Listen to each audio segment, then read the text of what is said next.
Hello students, let's go over chapter 17. This is the last chapter in your textbook and I'm glad we made it to here because sometimes I was afraid during the semester that we wouldn't quite get to chapter 17, but I think it's really useful for everybody to go over this. So this chapter covers death, dying, the dying process, and the grief process as well. So this is really relevant for everybody because that's coming for us all. Maybe you've lost people in your life, and so learning a little bit about death, dying, and grieving can really help. So let's talk about issues about determining death. So this is really relevant to what we do at the end of life. So in the past, people were considered dead when, and I'm talking like long past, so Roman times, for example. Death was defined as when you stopped breathing. If any of you have been in a CPR class, you know when someone stops breathing, you can still resuscitate them. So you could do CPR. If you haven't done a CPR class, by the way, definitely go and do one. It's a really useful skill or tool to at least know a little bit about doing. Just quick thing, you don't need to do any breaths. So regular, good compressions at a good pace is what you need to do. So by doing that right over the heart, you can actually get a little bit of oxygen, and hopefully the person is getting enough oxygen into their blood by doing that, that you're still getting it to their brain, because that's the major thing. If they're without nutrients and oxygen specifically to their brain for a little while, you'll see some of these other types of death. So other methods that were used in the past were blood pressure. So if the blood is not pumping, if the heart is not pumping, they might be considered dead. Also rigor mortis, so if it's any time before that, they might not have been considered dead until their body was rigid. So what do we use now? Mostly what we use now is brain death, when all electrical activity from the brain has ceased for a specific period of time. So this might also correspond with a couple of these other things. You might first have breathing ceasing, then you might have brain death after that. So a person is generally not considered dead until you have brain death. So with that, you might have a flat EEG for a specific period of time. That's one criterion. It includes both higher cortical functions and lower brainstem functions. So when we're mentioning higher cortical functions, when we're mentioning lower brainstem functions, think back to your first couple chapters in the class. What are the functions we're talking about there? What are the higher cortical functions? What are the lower brainstem functions?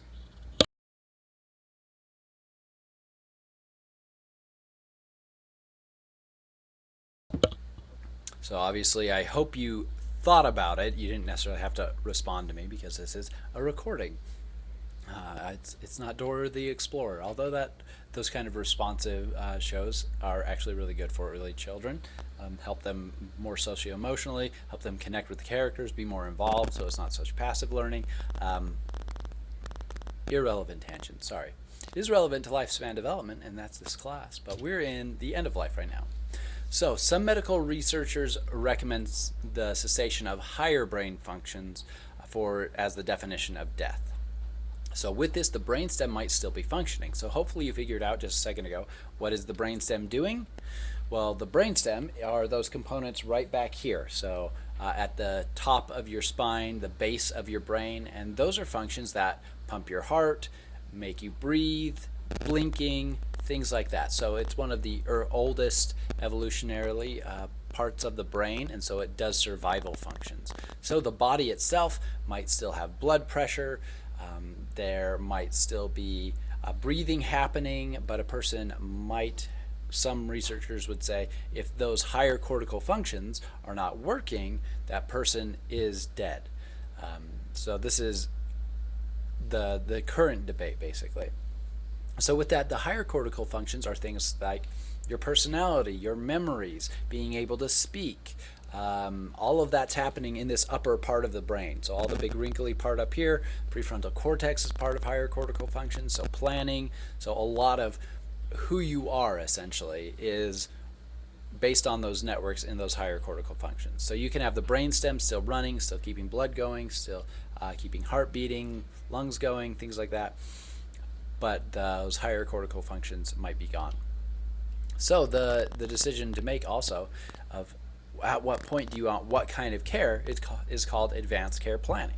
So that's a patient thinking about and communicating, usually in written communications, what they want at the end of their life in regards to care. So with that, creating a living will is a very useful thing to do. So that's a legal document that reflects what you would like to have at the end of your life. So in case you were in an accident and you couldn't speak, your higher brain functions were not working, but your brainstem was, they were keeping you on life support or something like that, you could in your living will dictate, these are the kinds of care I want to receive and these are things I don't want to receive. So advance directive is a little bit different. This indicates whether life-sustaining procedures should or should not be used, prolonging a life when death is imminent. So a DNR, a do not resuscitate, is one example. So let's actually watch a video of these and gives you a little more detail about living wills and other advance directives and other kinds of options in a lot more, kind of focused more on the legal side of things. So let's watch this video and get a little bit more knowledge about it.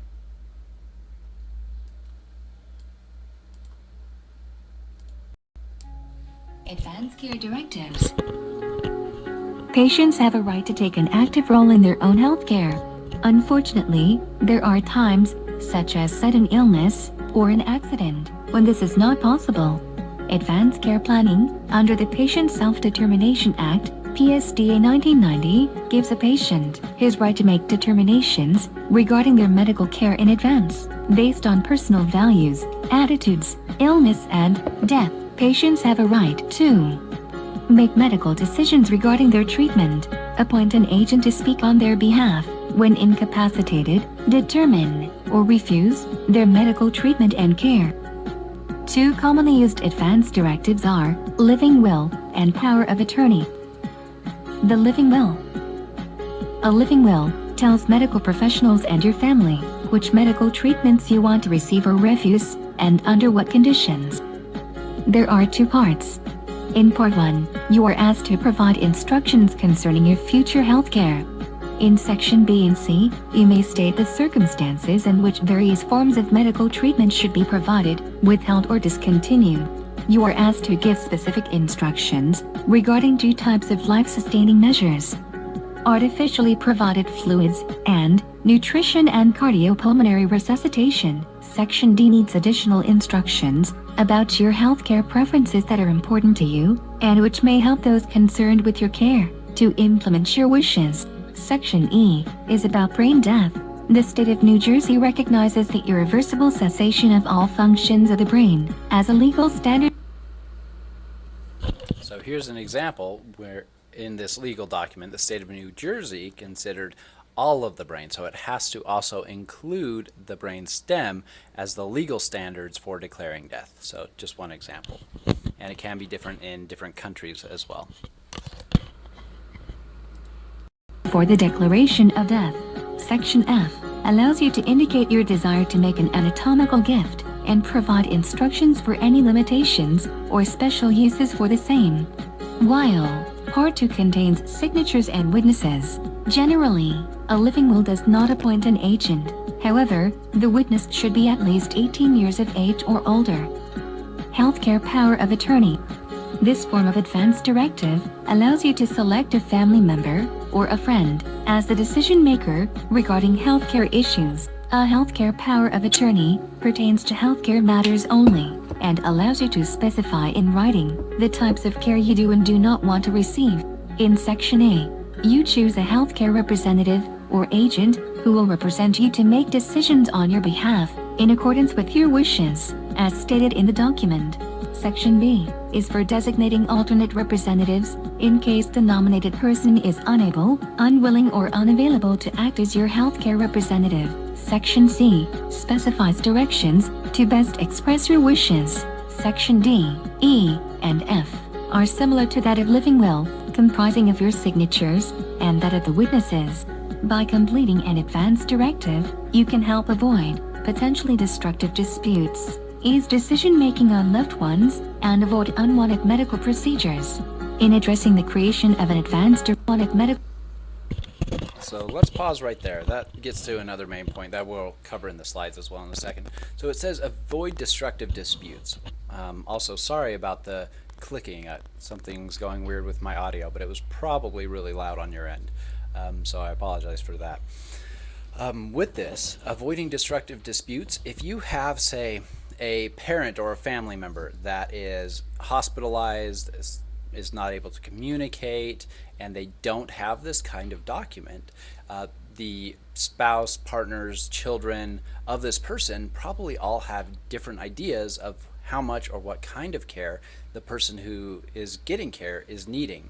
And if the partner and a child are disagreeing on what kind of care, and the partner says, yeah, we should, say, pull the plug, for example, and that's not what a child agrees on, but there's no document to go back to see the patient's wishes, that can be a really troubling time for family members and friends who are involved in this whole thing. So it can really help ease that decision-making process and avoid this troubling, difficult time. It can make it not as bad. It could get a lot worse if you're having these kind of disputes. And if specifically you yourself don't want any kind, or the patient doesn't want any certain medical procedures, it spells it out really clearly, really easily for everybody involved in the process, especially the doctors. So let's jump back to our slides here. So with this is really helpful for family members. It's really helpful for doctors and nurses.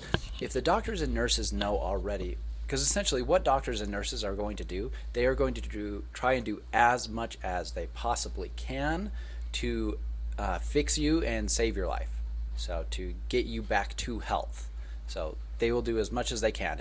And so if they don't have a document saying don't do X, Y, and Z, they will do X, Y, and Z to try and save you. And so if that's something that you don't want, then being clear about that is very, very helpful, and especially helpful for family members. It makes doctors and nurses' jobs a lot easier, because who are the people who are going back and forth with the family? It's those doctors and nurses. So honestly, probably the nurses in most of these cases. So the nurse is saying, this is what we're going to do, or the doctor is saying this, and you as a family member might be saying, oh no, this patient wouldn't want that. This patient would want this kind of care, or not to have that care. But if there's not this kind of legal document, they're under their own legal requirements to do as what they can to save you. So really helps decrease the stress in these kinds of situations, because it is a very stressful situation in and of itself. So doctors and nurses, they really like advanced directives. It gives them clear cut, I can do X, Y, and Z, I cannot do this. And so they will respect the patient's wishes. So it's letting your wishes be known. So with this and end-of-life care, let's talk about euthanasia. So this is the act of painlessly ending the life of a person who's suffering generally from something like an incurable disease or multiple disabilities.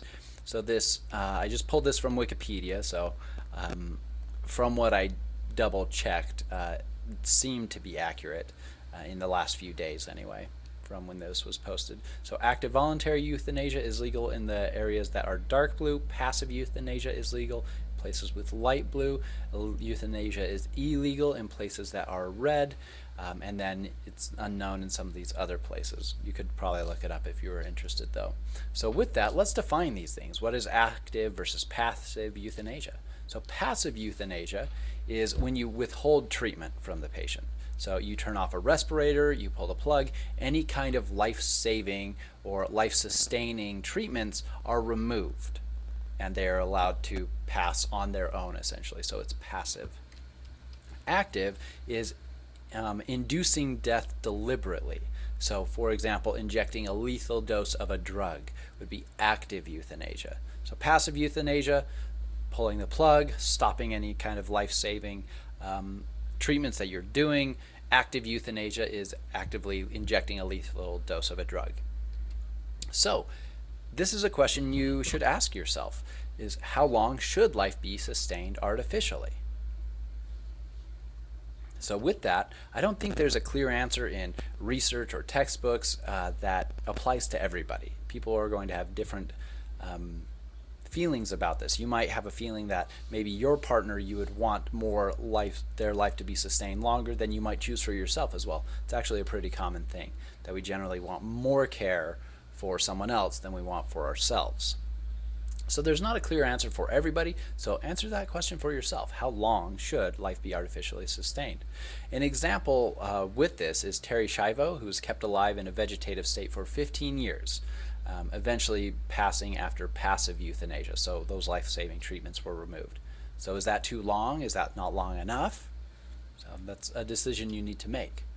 With this, most family members, so partners, children, friends, most of them generally want more care for the patient. So when a doctor is talking to them, they will probably be advocating for a lot of treatments. This is also another good reason to have things like living wills and other advanced directives, so that it's really clear what kind of care you yourself would want.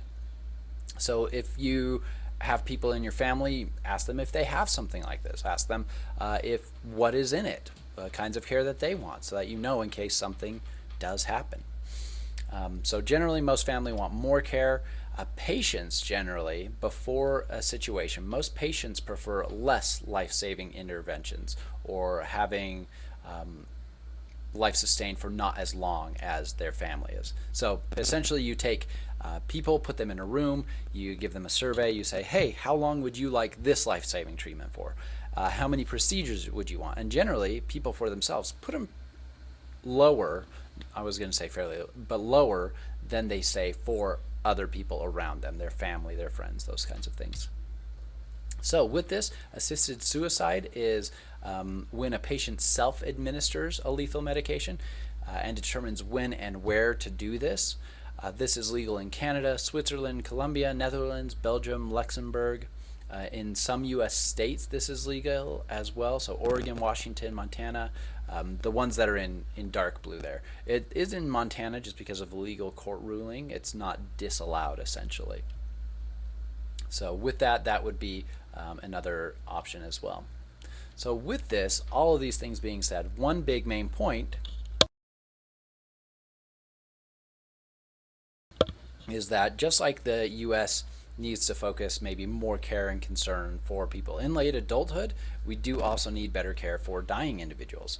Death in America tends to be fairly lonely, fairly prolonged, and painful when comparing it to death in other countries. So generally, an agreement on what a good death is involves comfort, support from loved ones, acceptance, appropriate medical care. So those are things that people generally state are related to being a good death. So hospice is an example of a program that's committed to making the end of life as free from pain as possible. So trying to decrease pain, decreasing anxiety, decreasing depression. So having family come over, giving medicines or painkillers to help that transition to death go easier. Hospitals are a little different. Their focus is to cure illness and prolong life.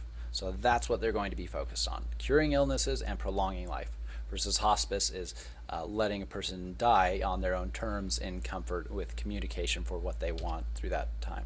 So palliative care is reducing pain and suffering and helping individuals die with dignity, and hospitals will do this as well when they can, is help reduce the pain and suffering of a person who's clearly dying. It's not the same as hospice, though. A hospital is going to do lots more treatment, is staffed and ready and trained and has the machinery to try and cure illness and prolong life.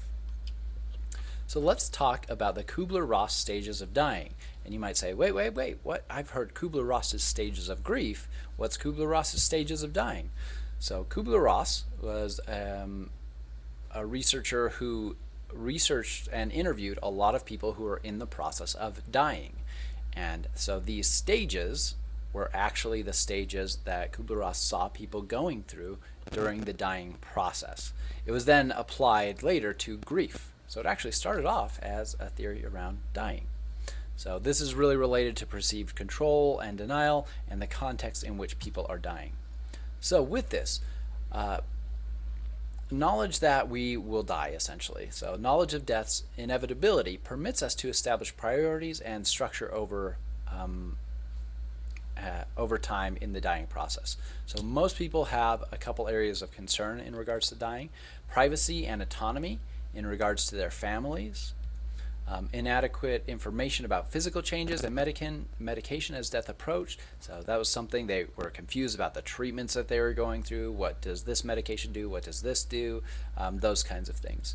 And a motivation to shorten their life as well. So this was something that a lot of people experience, at least in the US and where these studies were done, some common things that they shared. So with this, what are the stages of Kubler-Ross's stages of dying? They're probably very familiar to you if you've heard of the stages of grief. So denial and isolation, a dying person denies that they're really going to die. Anger, that denial gives way to anger, resentment, rage, envy, some emotions like that. Bargaining and hoping that death can be postponed. This can be oftentimes in film. We see this with speaking to, say, a god or a deity or the universe to keep them alive. But this also happens with doctors. So trying to bargain, or with nurses to see if, even if it's illogical, that there's some way to extend their life. So that also happens. It's not just to outside forces. It's also often directed even to themselves. Like, oh, I'll change this if this can happen. So depression, withdrawal, crying, grieving. With this, Kubler-Ross often saw people come to accept the certainty of death. So acceptance is that sense of peace. And these are stages that Kubler-Ross talked about, people going through each one of these stages up to the point of death. So other research has taken over and taken these theories and ideas, applied it to grief, as well as seeing that in reality, this sample that Kubler-Ross was interviewing did match this. Most of them were going through those stages over time, like moved from denial to anger to bargaining, depression, acceptance, but most people on average don't actually go through all of them in that order, or multiple of them. Some people go straight to acceptance when they're grieving or going through the process of dying. Some people just stay angry the whole time. Some people go flip between bargaining, anger, and denial. And go back and forth. So with this, we've seen it was a good starting point for the research, but we'll watch a video that talks about what more recent research says about the stages of dying as well as those stages of grief, because it did kind of directly translate from a theory about the dying process to the grieving process as well.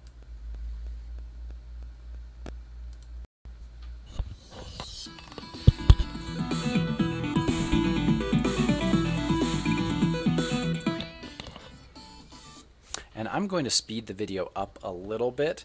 If it's too fast for you, since this video I have posted on YouTube, you can slow it down in the settings. So just like I'm clicking the settings here to speed this video up, if you slow this entire video down, obviously what we're watching here will be slowed down too.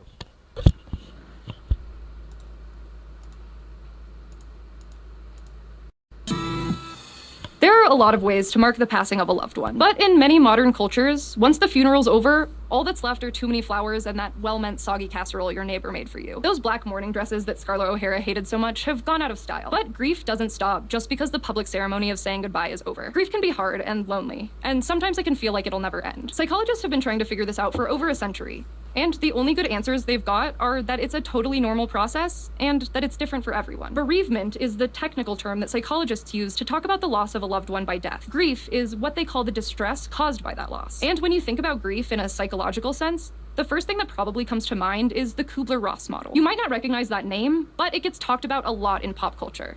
You might, for instance, know it from that Robot Chicken video of a giraffe stuck in quicksand. Basically, the Kubler-Ross model says that we all go through 5 stages as we process our grief. We start off by denying that whatever happened is real, which helps us temporarily deal with it. Next, we get angry, and then we try to bargain our way out of it by making a deal with God or the universe or whatever we believe has the power to change what has happened. When that doesn't work, we experience depression, and finally we get to acceptance. Everything may not be okay, but we've learned to live with it. Even if you haven't taken a psychology class, you're probably familiar with this idea.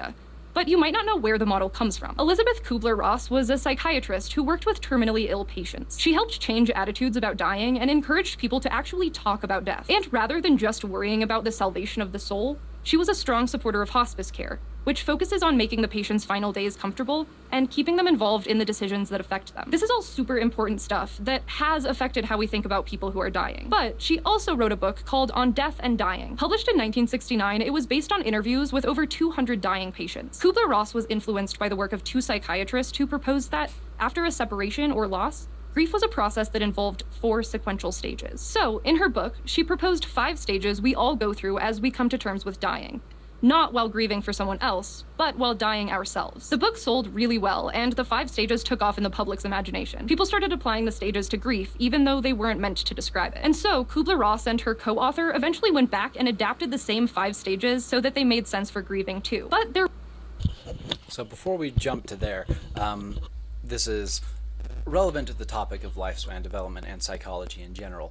When researchers can deliver research to the general population in ways that aren't so scientific, so when I learn about something about heroes in my research, if I do a better job like delivering that and disseminating that to people that are not scientists, and I can write better to that kind of demographic, to that education level, and make it interesting and make it clear, it helps people understand what's going on.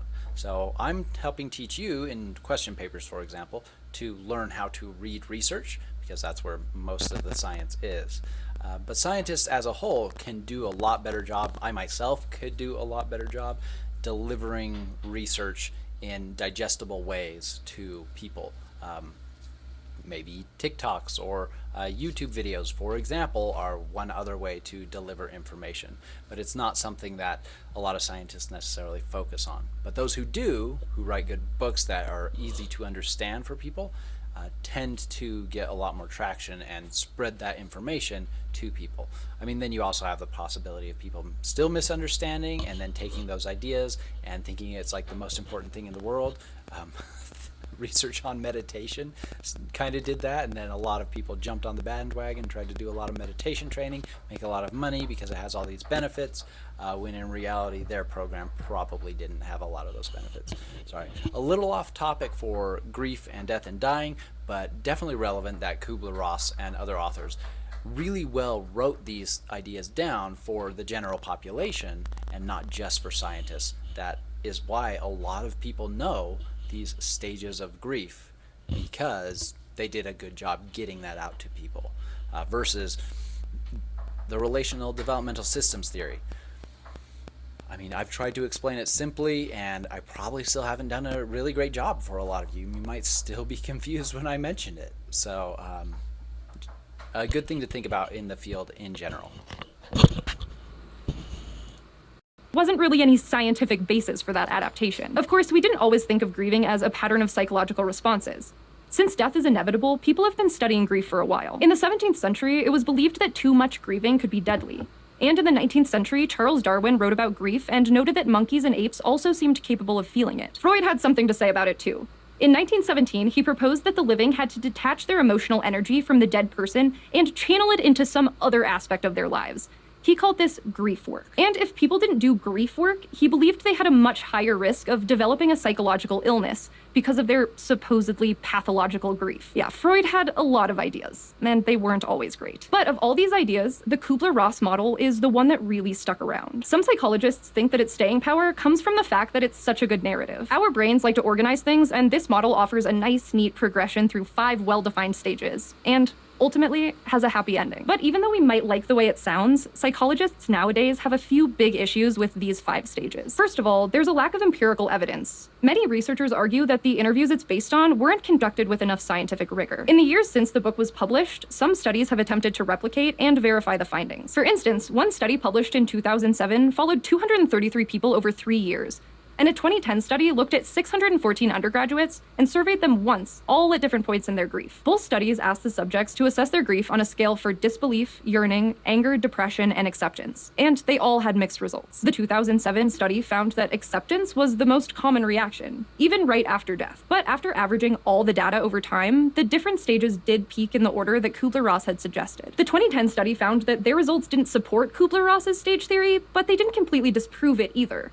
And how much people were thinking about the loss seemed to influence what they were experiencing more than the passing of time. A second criticism is that the stages don't really have an underlying explanation.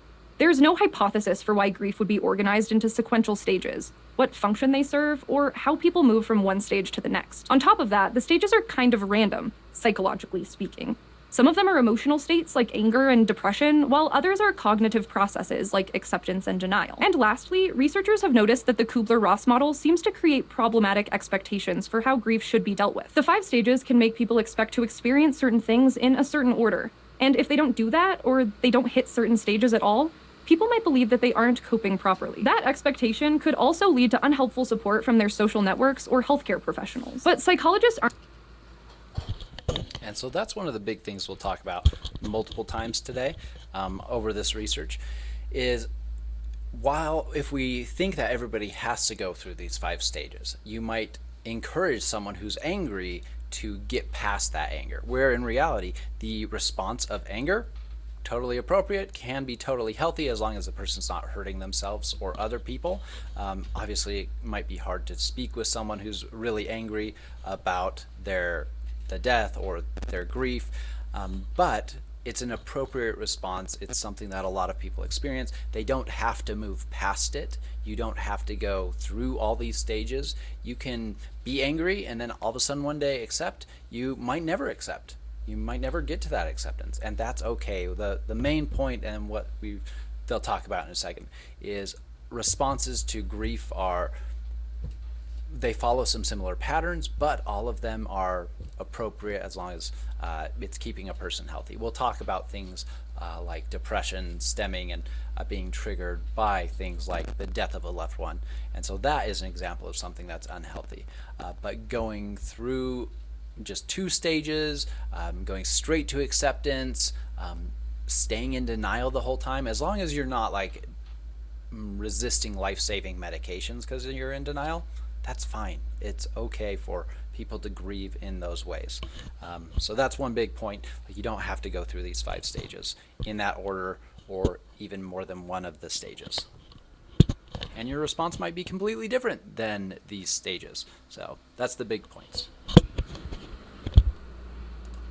Just critiquing the Kubler-Ross model. They're also trying to figure out new ways to think about grief. There's a ton of research to sift through, but there are a few prominent ideas. The dual process model of grief was proposed in 1999. Developed from other studies on cognitive stress, it suggests that the griever switches back and forth between 2 patterns of behavior, called orientations. In the loss orientation, someone spends time thinking about the person they've lost and what life used to be like. They might look at old pictures or tell stories, and they'll express a lot of emotion about the loss. In the restoration orientation, someone focuses on the changes that need to be made. It's more of a problem-solving state of mind. They might work on establishing a new identity for themselves, or adjusting to do things that the deceased used to do, like doing the dishes after you cooked. What's unique about the dual process model is that it suggests that a person who's grieving switches back and forth between these 2 orientations, until eventually, they don't need to think about certain aspects of loss anymore. It's a more flexible model, with room for individual and cultural differences. One of the best-known task-based models of grief was proposed in 2008 by a clinical psychologist with a lot of experience treating people dealing with grief. While this one also doesn't have a ton of empirical evidence, unlike stage-based models, it tries to account more for people going through grief differently. The model says that grieving is a process of engaging in 4 tasks, all in no particular order. Essentially, they include accepting the reality of the loss, processing the pain of the grief,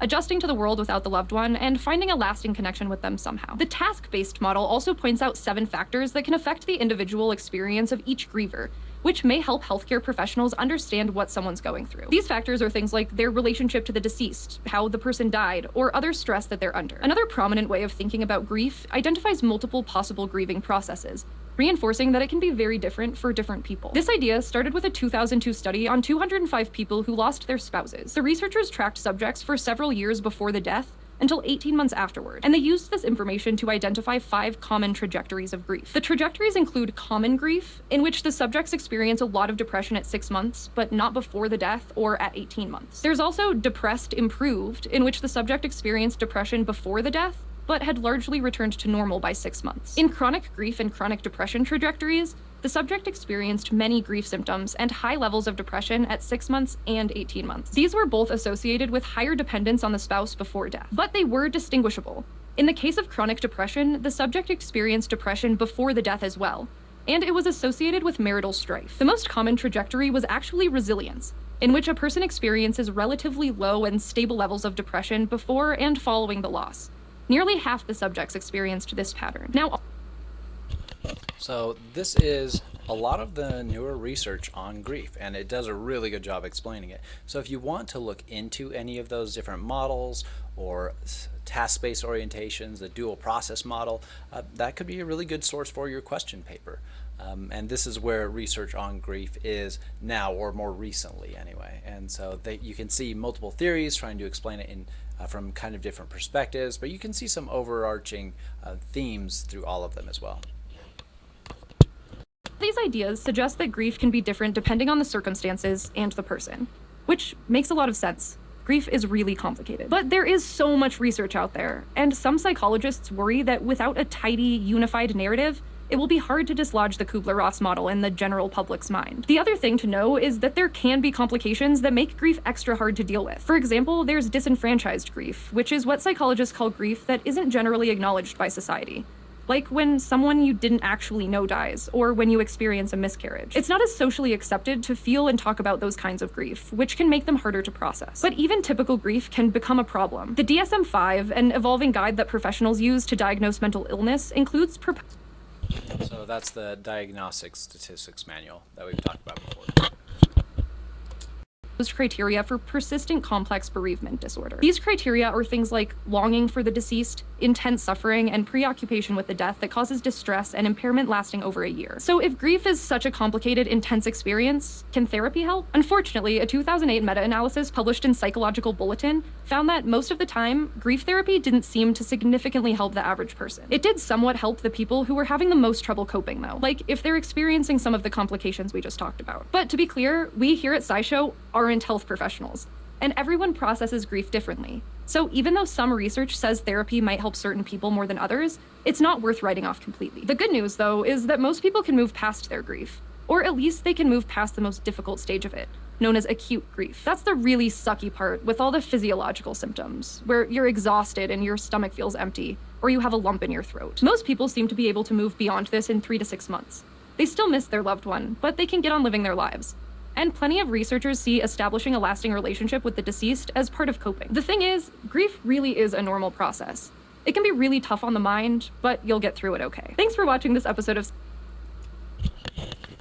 All right, so that talks about a few of the things that we're going to be discussing right now as well. But hopefully you've got a lot broader understanding of grief and the process of grief, and understand how you might go about processing grief in any of these kinds of situations. So for an individual who is going through the process of dying, perceived control seems to be one of the most predictive things for having a happy end of life. So with this, denial tends to insulate a person, but does allow them to avoid coping with some of the really intense feelings. So denial can be really helpful, really useful, as a person still tries to get along with the next steps of the process of dying at the end of life. With that, denial can be maladaptive if it's leading you to completely deny that anything's happening, and so you don't get a life-saving operation because you deny that it's needed. So you get diagnosed with cancer and you're in complete denial, you don't get any kind of treatment for the cancer, that's not a good thing. But denial can help protect you from some of the painful emotions and experiences of the grieving process and dying process. So with that, most Americans, 80% or so, die in hospitals, where only about 20% die in nursing homes. And as we've talked about, hospitals might not be the best place for death to occur because they're focused on caring for the person, prolonging life, doing whatever they possibly can. So hospitals have trained staff members. They've got more technologies to prolong life. So if that's your goal, you want to be in a hospital, obviously. Versus if you want hospice care or nursing home, that might be a better option. So consider those things. You put them in things like living wills or other advanced directives. So with this, how do you communicate with a person who is dying? So a person who is in the last couple days, for example, of their life, and everybody knows, the doctors have told you, they're calling in family to say goodbye, that kind of thing. So with this, open communication is really important because the person who's dying can close out their lives on their own with whatever they feel they need to do, whether it's like talking with a priest, making amends with a family member, things like that. They might be able to complete plans that they had, finish making arrangements, communicate their wants and needs to people who will still be around. It also gives them an opportunity to reminisce, to do that whole process that we talked about in late adulthood of looking back at your life, integrating things, seeing who you've been, and that integrity versus despair that we talked about from Erickson.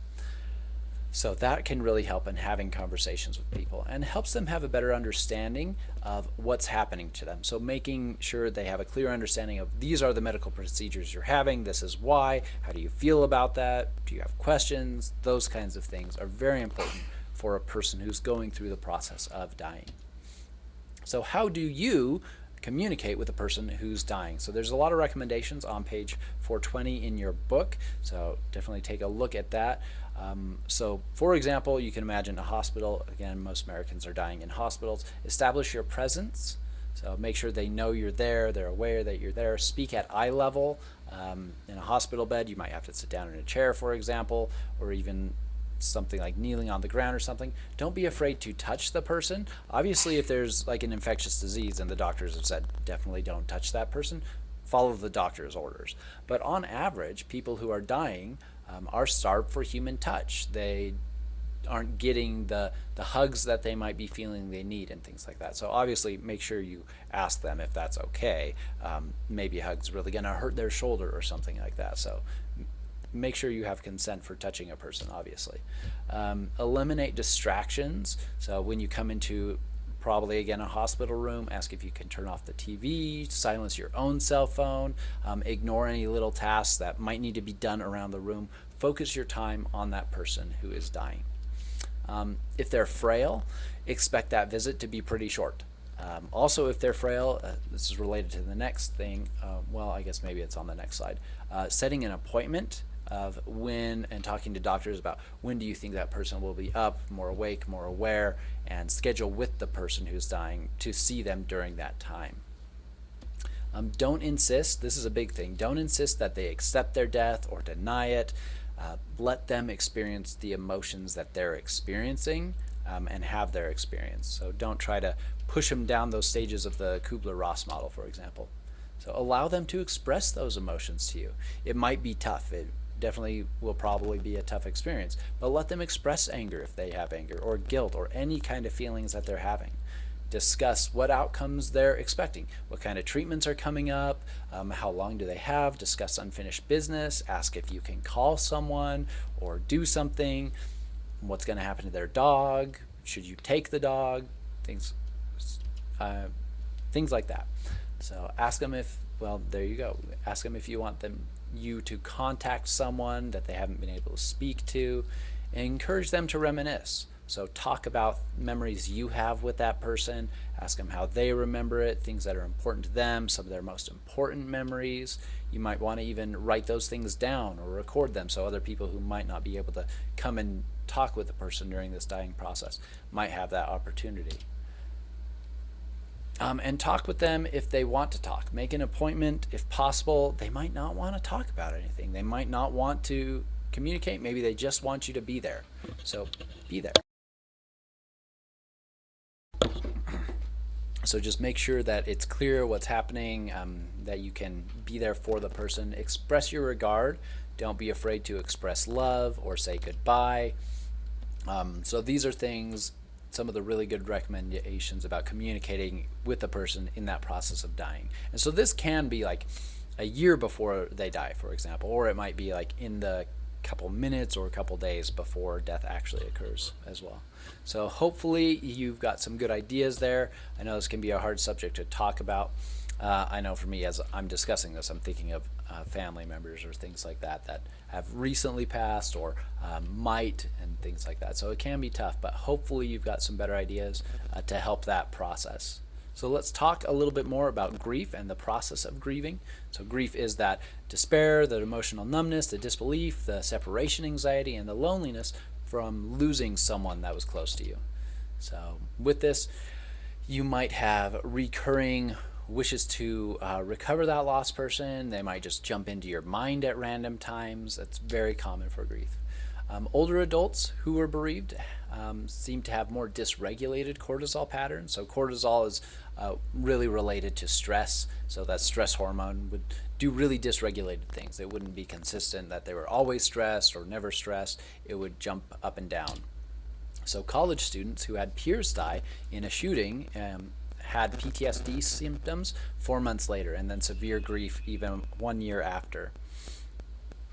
So this is another possible symptom or things that can happen with grief.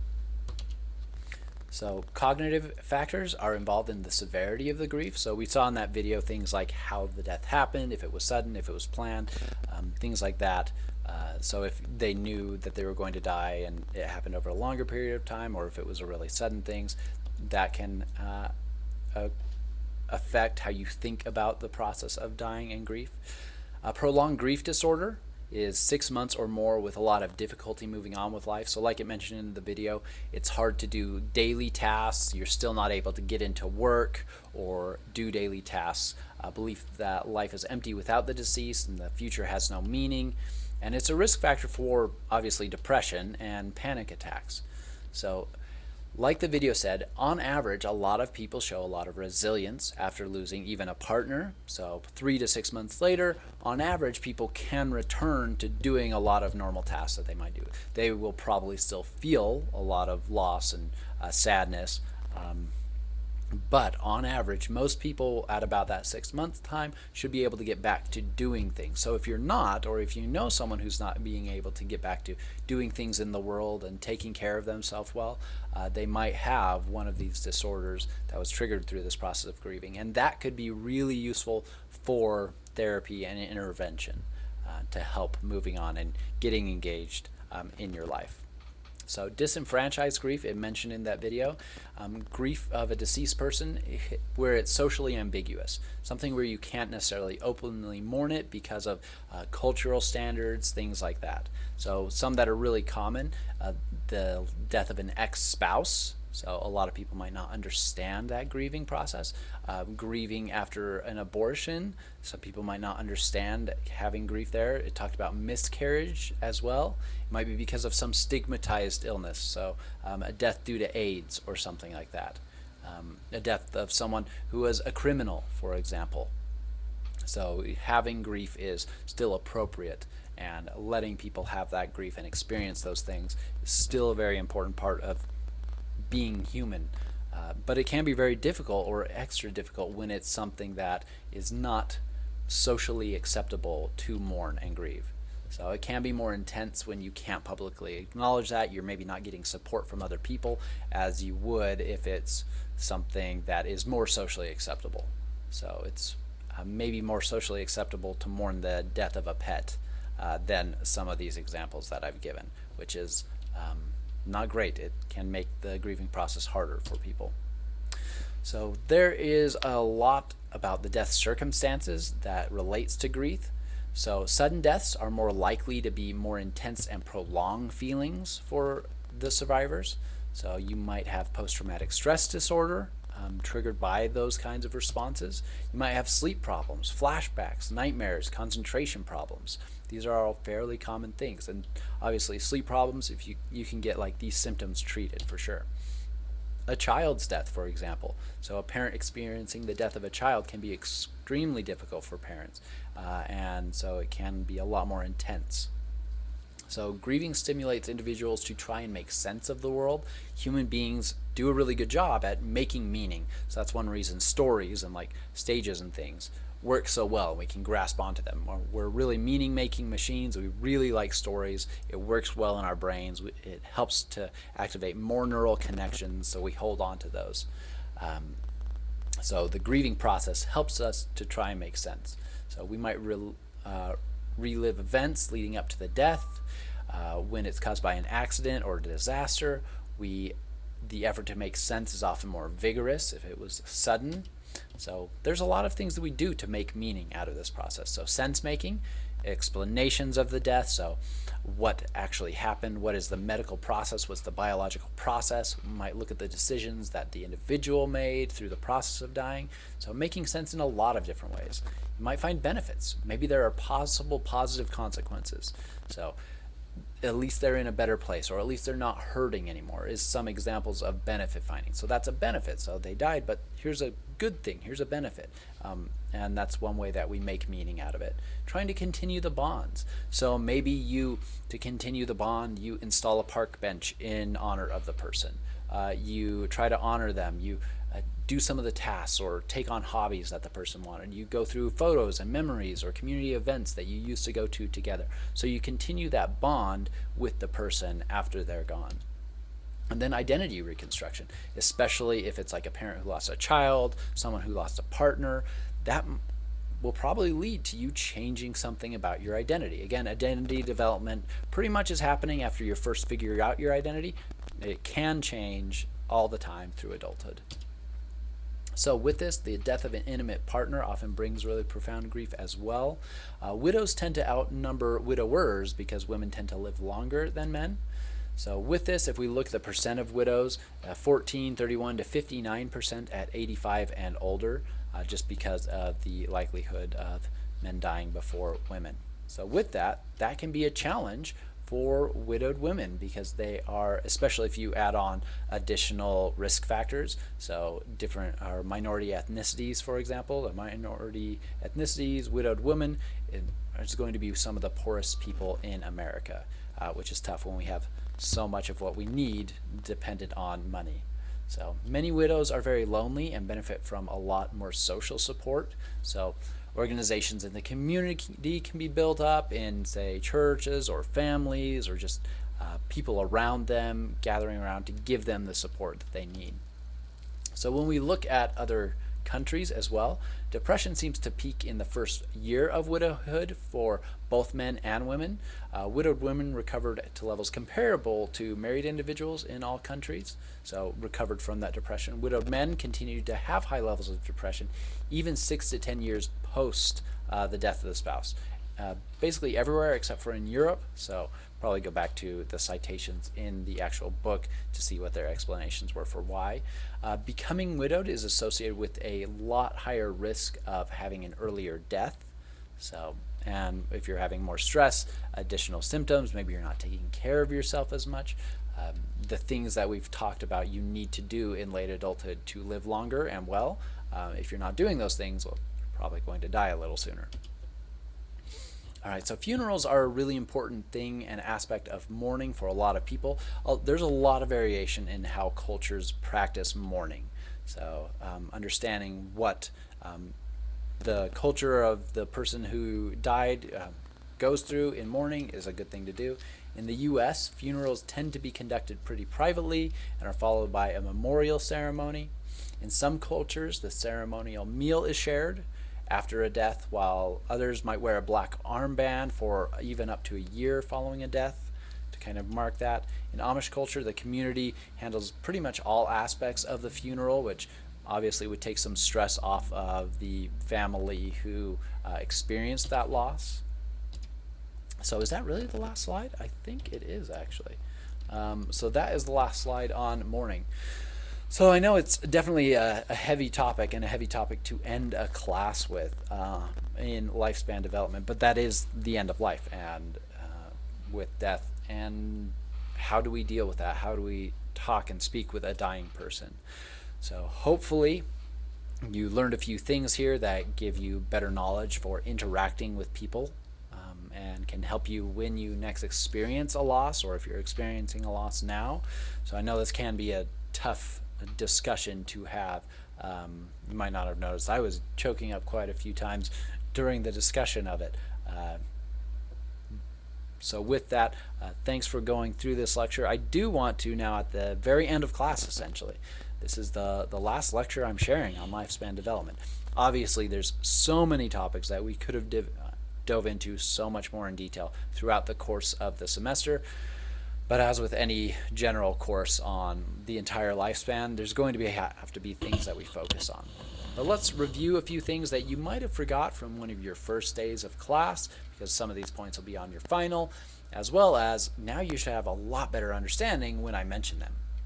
So one of these things is that development is across the lifespan.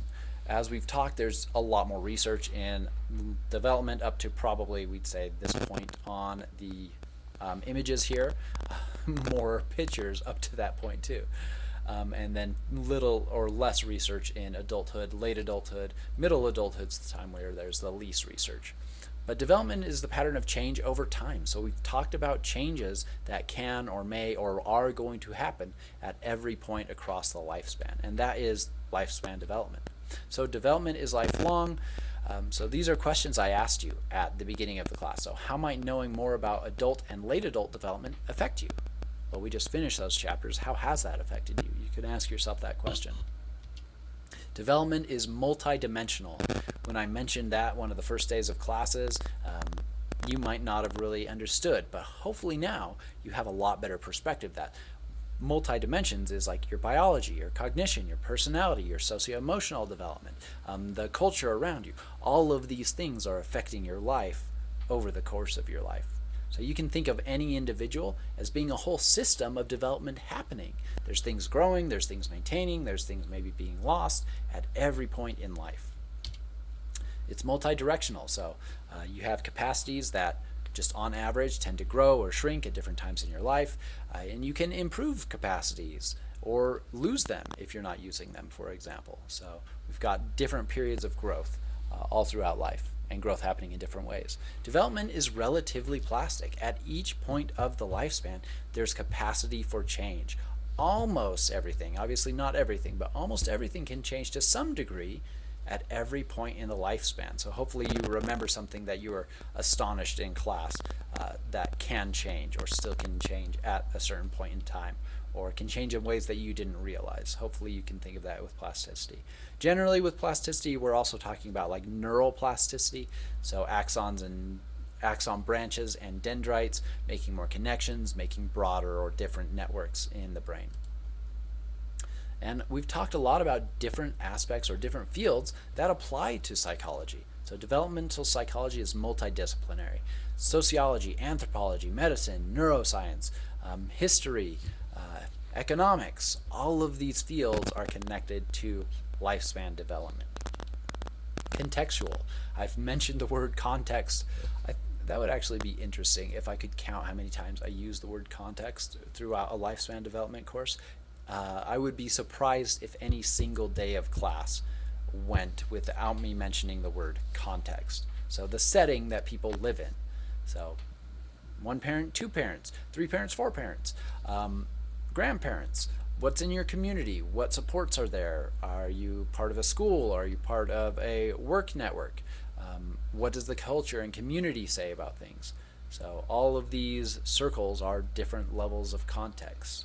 So history, culture, I think I already mentioned culture, and time are also context. So what point in time? Were you in early childhood going through COVID? Were you an adult going through COVID, for example? You're going to have different responses to historical time things if you're at a different point in your development. So development is individuals changing across the lifespan dependent on their biology, their culture, the context around there. So development really is, in many ways, all the things. And we've talked about the lifespan. So we've briefly touched on a lot of the things that happen across the lifespan. So I hope you've enjoyed this class. I hope you've learned a lot from it. Hopefully my tangents you found useful and have given you more knowledge about the field in general. Remember, applied developmental psychology can be relevant to parenting, education, helping humans thrive, changing policies at the community, state, federal level, health and well-being. It's related to culture and diversity. It's related to technology. And I hope as you look at these models like Bronfenbrenner's theory, bioecological systems theories, you have a better understanding of them, and you can see how individuals react and interact and can change and be changed by the systems around them, the context, the settings. So I'll show this. I showed this at probably the first class. As an applied developmental scientist, I often look at socially significant problems. So you can take homelessness is a socially significant problem. One problem that I like to try and work through is prosociality, helping people be more engaged in things around them in their communities. So I do applied research to try and solve the problem. With that, I look at theory, I use research methods, I collaborate with people in the community. The Heroic Imagination Project tries to train people to do heroic things, for example. I get out in the real world. I talk to people who have actually done heroic things or experienced someone doing something heroic to them. So I ask people who are actually on the ground working on these things. If your concern is homelessness, you'll talk to people who are unhoused. You'll talk to people who are working on that, see what's been done. You disseminate your findings and the things that you've tested to multiple audiences. You go through evaluations, you maybe develop and send it to policy leaders, you have meetings to change laws, you send it back just to papers for basic research.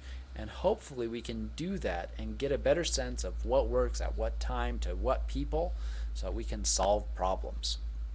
So that's what applied developmental psychology tries to do. That's why so often I focus on like human thriving, because that's a lot of what my focus is. And there's a lot of areas where we can do that, where we can use this research, use this knowledge that we've learned to help solve problems. So if there's a socially significant problem, psychology and developmental psychology is one way or one route that you can take to try and solve that problem. Definitely look for more applied psychology practitioners and programs if you're wanting to go further in your education in that. So, developmental cascades model, we've talked about that so many times. Don't forget neuron structure, function. It's very essential to a lot of the things that happen across the lifespan. As a late adult is building their cognitive capacity, you're still adding more dendrites. You're still adding more axon branches. So thank you very much for being with me throughout this class and finishing up chapter 17 with me as well. Get to work studying for your final, and thank you again.